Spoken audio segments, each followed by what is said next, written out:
What's up, YouTube? This is Too Raw for TV. All right. So,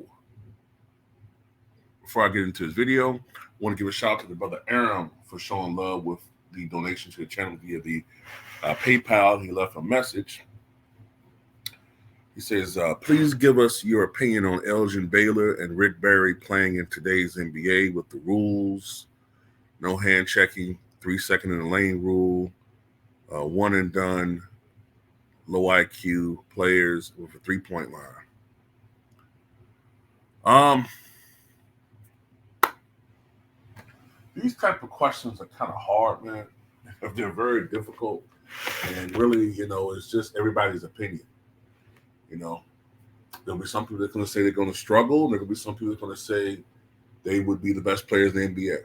I think it depends on, to a certain extent, how you feel about today's players and how you feel about players of the past.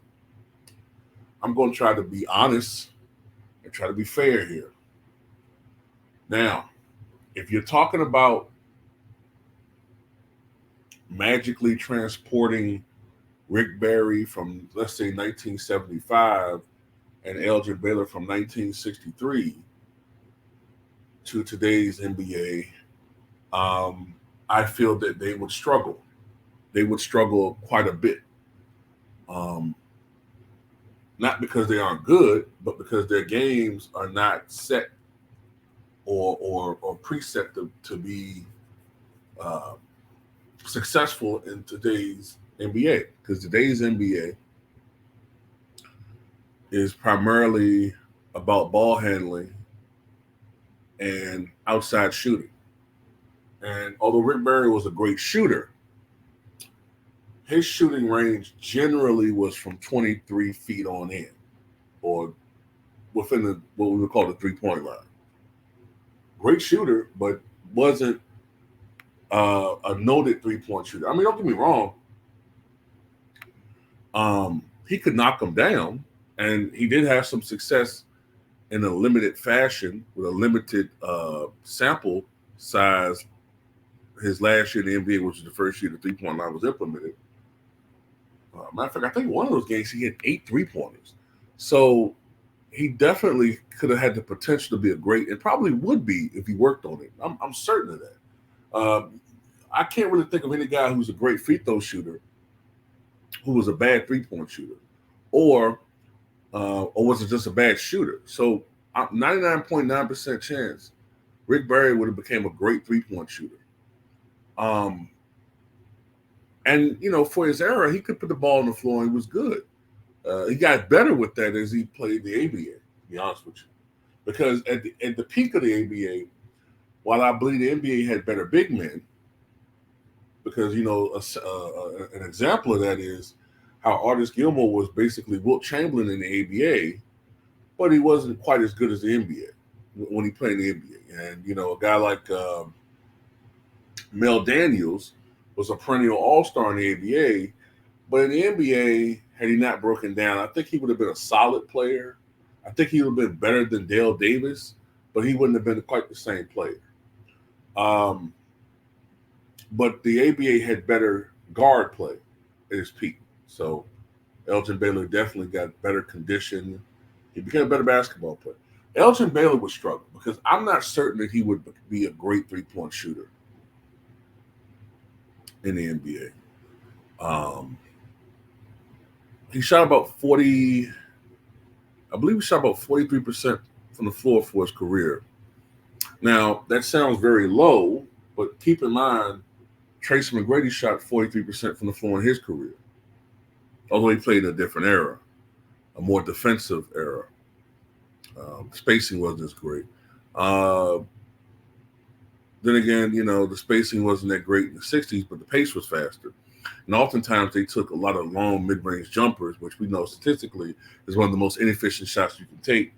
So, look, I think Elgin Baylor in today's NBA, let's just say he's 20. Let's just go with this scenario, okay? let's say each player magically was transported in time at age 21 to play today, but they still had enough upside to make the adjustments. I think definitely Elgin Baylor will still be a great player.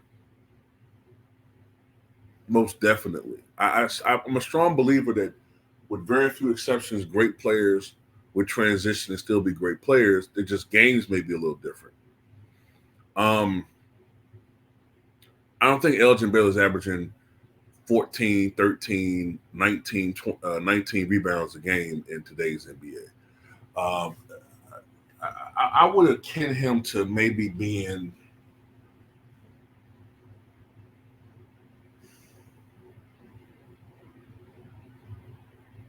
man. Is it fair to call him a little bit of LeBron, a little bit of Giannis? I'm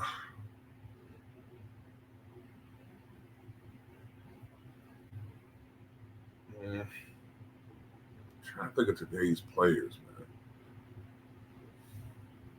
A little bit of even Westbrook in a 6'5" body.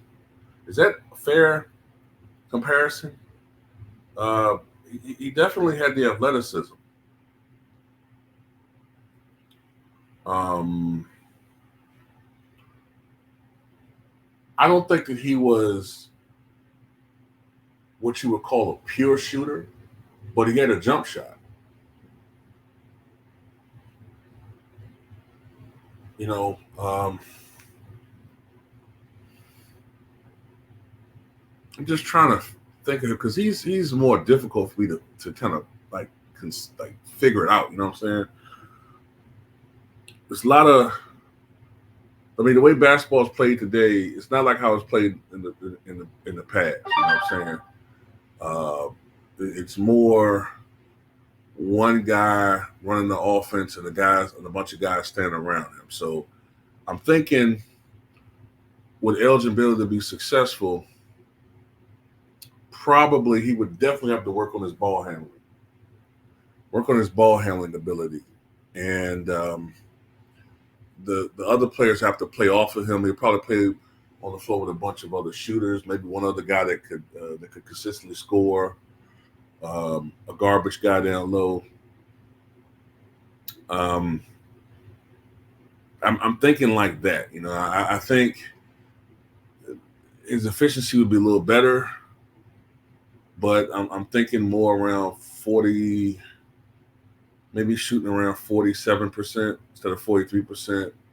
I don't think he would ever be a great three-point shooter. I think he would be somewhere in the low 30s. I think he shot like in the mid to upper 70s from the free throw line, maybe a couple seasons in the 80s. I think he would maybe average 8 to 9 rebounds a night, about 5 assists a night. You know, like I said, he would have definitely some highlight reels. I think he would have some nights where his shot is off. And he would have some nights where he would score 50, 60 points, depending upon what happens, you know. I think he would get to the foul line a lot. He may even lead the NBA in free throw attempts.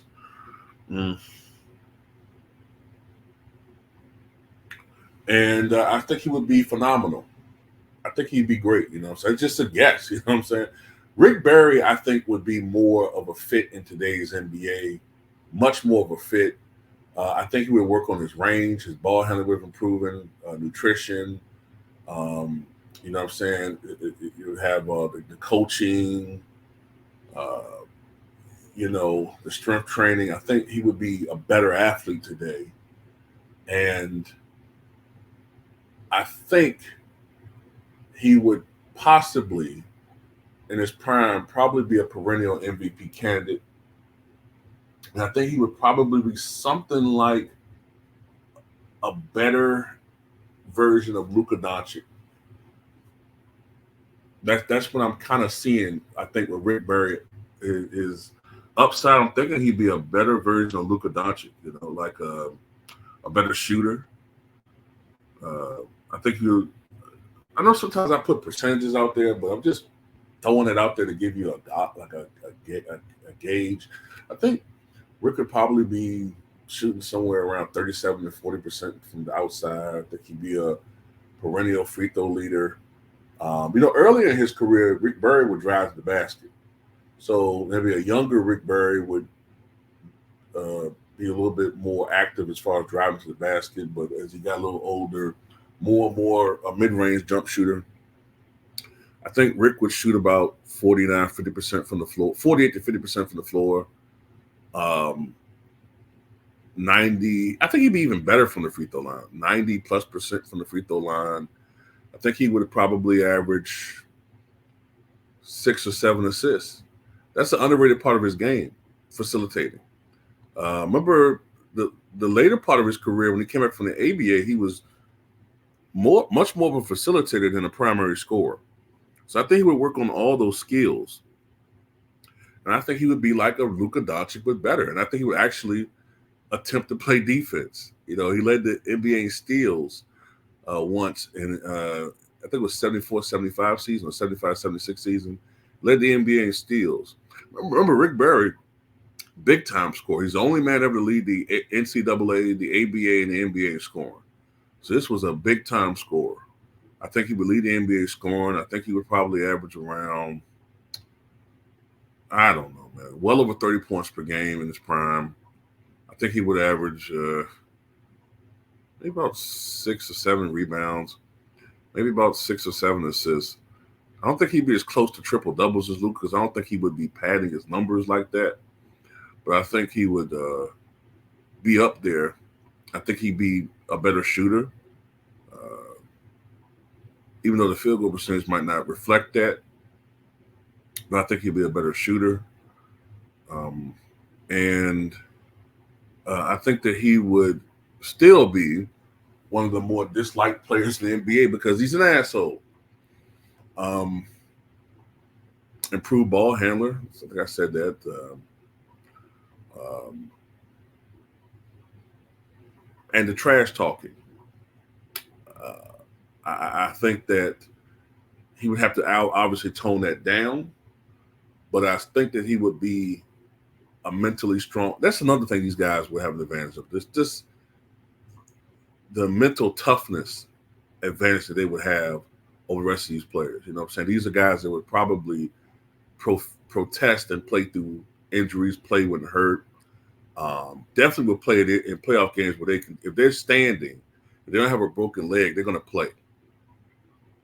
Or at least attempt as hard as they could to play. I'm not, like I said, I think there will still be great players. They would just have to utilize their gifts differently. I'm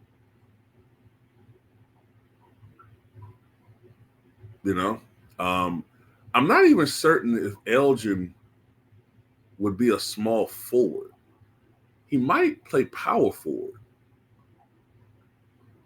in today's NBA.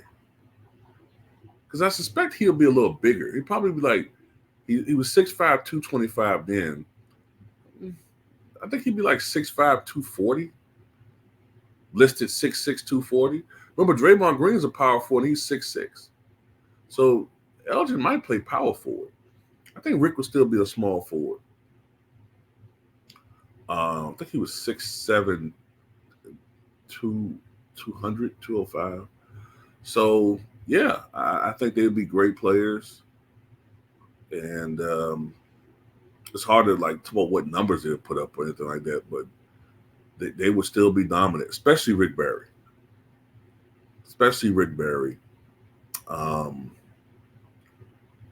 And especially, I think in the playoffs, Rick would be more consistent than Elgin. The game becomes a little bit more slowed down. And then, the game becomes a little bit more slowed down. The speed of the game, depending upon how it is, the defense becomes a lot more intense. Elgin had a history, if you look at his career, as great as he was, Elgin had a bit of a history of choking in the playoffs. You know, some of that I think was his inability at times to consistently knock down shots. I mean, he had some very poor playoff series.